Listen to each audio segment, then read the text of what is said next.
Good morning, নমস্কার। BJP আর আরএসএসের নেতাদের উদ্দেশ্যে বিশেষ বার্তা। উত্তরবঙ্গ আর অবিভক্ত গোয়ালপাড়া নিয়া যদি আলাদা রাজ্য করি না দান, তাহলে এই জায়গার মানুষের মধ্যে এলা আমরা এমন সুরসুরি দিমো যে তোমার কাল ঘাম বেরিয়ে যাইবে। মানে তোমার মিশন বাষ্ট হয়ে যাবে। আর মিশন বাষ্ট হওয়া মানে ভীষণ নষ্ট হওয়া। যেমন আমার এতগুলো দেবদেবী থাকা সত্ত্বেও, যেমন কালী, দুর্গা, লক্ষ্মী, সরস্বতী, শীতলা, বাসন্তী, মনসা ইত্যাদি ইত্যাদি,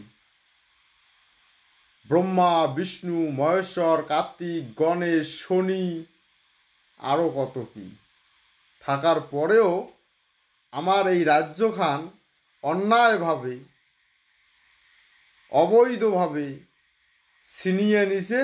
আর এমনি হুলুর নাখান করি ছায়া দেখছি। অভাবের তাড়নায় আমার এই জায়গার যুব সমাজ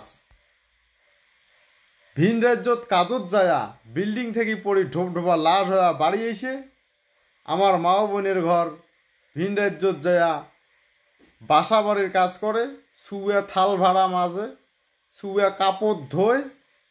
আর আমার এই জায়গার দেবদেবীগুলা খিটখিট করে হাসে মনে হয়।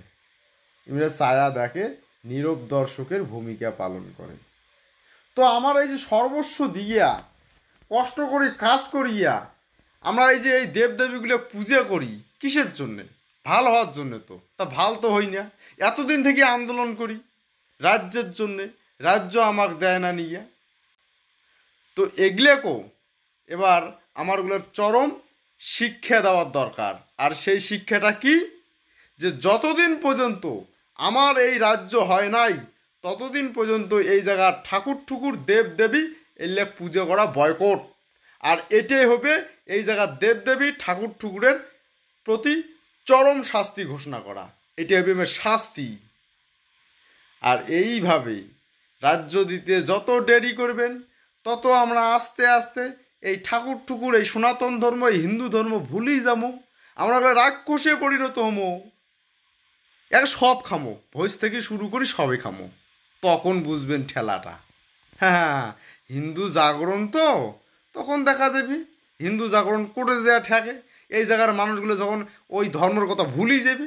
আরএসএস আর বিজেপির নেতার ঘর কুচবিহার রাজ্য হওয়ার বিরোধিতা করেন তো, উত্তরবঙ্গ বা কামতাপুর রাজ্য হওয়ার বিরোধিতা করেন তো।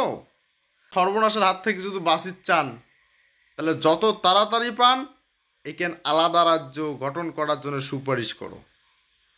না হলে সর্বনাশ হয়ে যাবে। আর এই সুরসুরি ঢুকে মো এখন। হ্যাঁ, তখন মজাটা বুঝবেন।